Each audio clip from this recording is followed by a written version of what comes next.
A very warm welcome to all of you to my YouTube channel Grammar Gossips with Lakshita.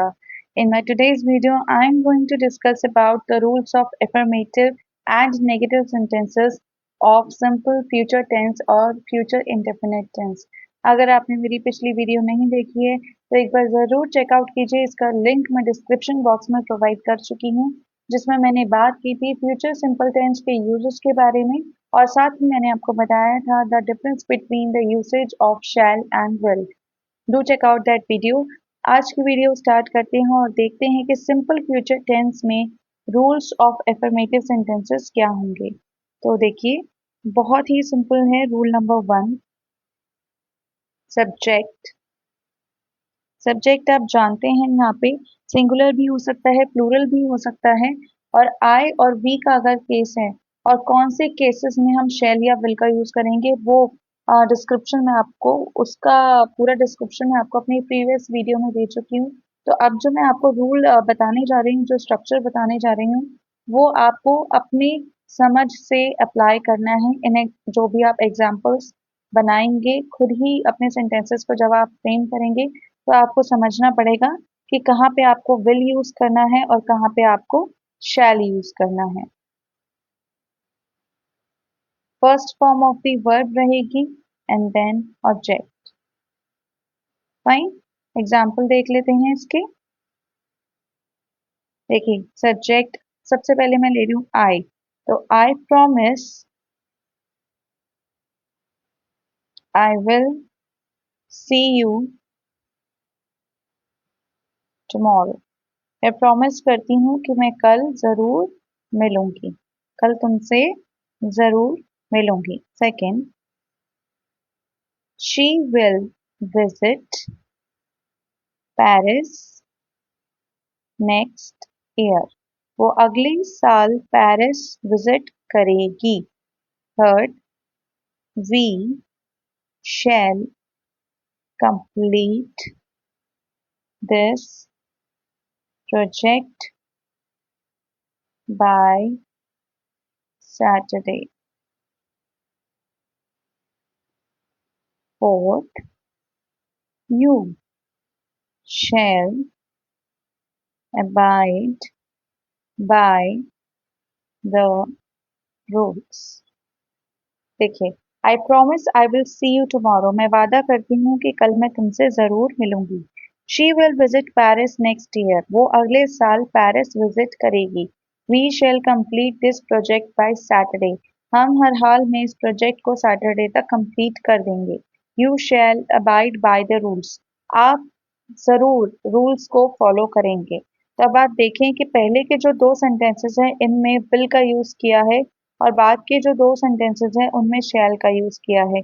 अगर मैं एक बार आपको quick recap देना चाहूँ अपने प्रीवियस वीडियो का, तो आपको अगर आपने वो वीडियो देखी है तो आपको याद आ जाएगा कि मैंने आपको समझाया था कि विल और शैल में जब हम विल की बात करते हैं तो विल को हम यूज करते हैं विलिंगनेस को एक्सप्रेस करने के लिए, प्रोमिसेस करने के लिए, अपनी इंटेंशंस बताने के लिए, या किसी फ्यूचर इवेंट के बारे में कितने हम डिटरमाइंड है उस फ्यूचर इवेंट को करने के लिए, उसके लिए हम विल का यूज करते हैं। शेल का हम यूज करते हैं फॉर्मल सेटिंग्स में ऑब्लिगेशंस, प्रपोजल्स, रिक्वायरमेंट्स को एक्सप्रेस करने के लिए, यूजुअली आई और वी के साथ करते हैं मैंडेटरी एक्शंस को एक्सप्लेन करने के लिए। तो देखिए, आई प्रॉमिस, प्रॉमिस मैंने किया है, promise I am making a promise here, तो इसलिए मैंने आई के साथ यहाँ पे विल यूज किया है। मैं एक फ्यूचर इवेंट की प्रिडिक्शन कर रही हूँ यहाँ पे कि कि पेरिस वो अगले साल जाएगी, तो इसलिए मैंने यहाँ पे विल का यूज किया।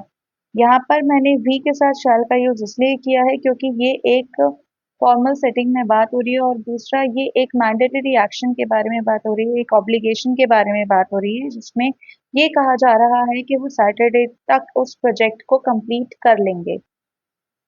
Similarly, you shall abide by the rules, again ये भी एक फॉर्मल सेटिंग है, प्रोफेशनल सेटिंग है, जिसमें ये कहा जा रहा है कि आपको रूल्स को फॉलो करना पड़ेगा। तो इसीलिए अब आप यहाँ पे देखिए, ना तो मैंने आई लगाया था सब्जेक्ट, ना वी लगाया था, यहाँ पे यू सब्जेक्ट यूज किया था, फिर भी मैंने शेल का यूज किया है। क्यों?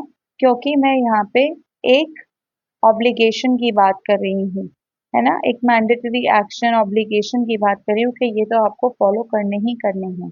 फाइन। आई होप आपको रूल्स में कंफ्यूजन नहीं होगी और विल और शैल के यूज में भी आपको अब कंफ्यूजन नहीं होगी। साथ ही अब डिस्कस कर लेते हैं rule number 2 for negative sentences. तो बहुत सिंपल है फ्रेंड्स, देखो सब्जेक्ट लेंगे आप प्लस विल या shall according to your need, then not, उसके बाद first form of the verb and then object. Fine, ठीक है। अब इन्हीं एग्जांपल्स को मैं आपको नॉट के स्टेटमेंट्स में कन्वर्ट करके बताती हूँ, यानी नेगेटिव में कन्वर्ट करके बताती हूँ।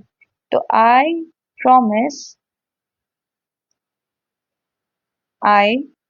Will not see you tomorrow. मैं प्रॉमिस करती हूँ कि मैं कल आपसे मिलने नहीं आऊंगी। सेकेंड एग्जाम्पल आप करेंगे कन्वर्ट और मुझे अपना आंसर कमेंट सेक्शन में कमेंट करके बताएंगे। Third, I am doing it for you. We shall complete this project by Saturday.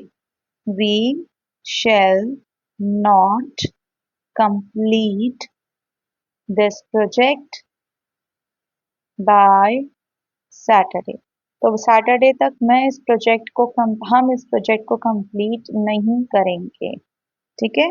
Fourth is your task. You have to convert it and you have to comment your answer in the comment section below so that I can know that whether you are equally participating in this journey of learning English grammar with me or not. Okay, चलिए, in my next video I will be talking about the rules of interrogative sentences, जिसमें मैं affirmative interrogative sentences as well as negative interrogative sentences के rules with examples आपके साथ discuss करूंगी।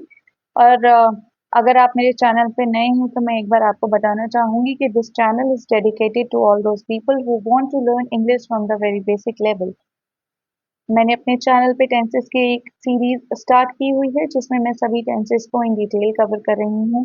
अगर आप competitive exams की तैयारी कर रहे हैं और अभी तक आपको टेंसेस क्लियर नहीं थे तो आप मेरी वीडियोस के थ्रू टेंसेस को लर्न कीजिए और क्वेश्चंस प्रैक्टिस कीजिए ताकि आपको टेंसेस से रिलेटेड किसी भी टाइप के क्वेश्चन में कोई प्रॉब्लम अपने एग्जाम में फेस नहीं करनी पड़े। अगर आपका कोई भी डाउट है तो आप नीचे कमेंट सेक्शन में मुझे कमेंट करके वो अपना डाउट पूछ सकते हैं।